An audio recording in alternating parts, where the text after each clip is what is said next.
when I was a kid, working class, blue collar neighborhood and all that, there was always a town, working class town, whatever. There was always like guys that would like kids that would like hide behind their fathers or their mothers or their grandparents or whatever. And it was always like, the grandparents or the parents were like big shots in this working class blue collar town.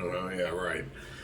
And my daddy, my daddy, my daddy, my daddy. And they'd always hide behind like their parents. Like something would go wrong, and their parents would have to fight their battles, and they'd fight either with money or they'd fight, get in people's faces. And it was like, well, I have a problem with him, not you, sir. Like these 40-year-old men would get in the faces of like 14-year-olds, right?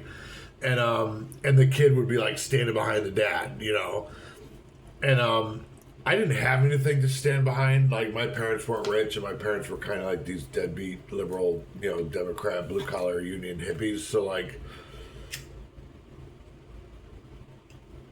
there was a lot of times where I either had to like weasel my way out of things or just straight up go fuck yourself. And that was like my whole life because I didn't have anybody, nobody had my back or anything, friends or family or anything like that. They didn't have shit, And my point is, even now, when everybody's older in their 40s and 50s and late 30s and all that, they're still hiding behind their fathers, man, or their mothers or their grandparents or whatever. They still think their fathers are like the greatest thing since sliced bread. And you look and it's like, your father's a fucking buffoon. Your father's a drunken, blue-collar buffoon. How can you look up to that? Why do you think you can hide behind that at 40 years old? And they do. It's crazy, man.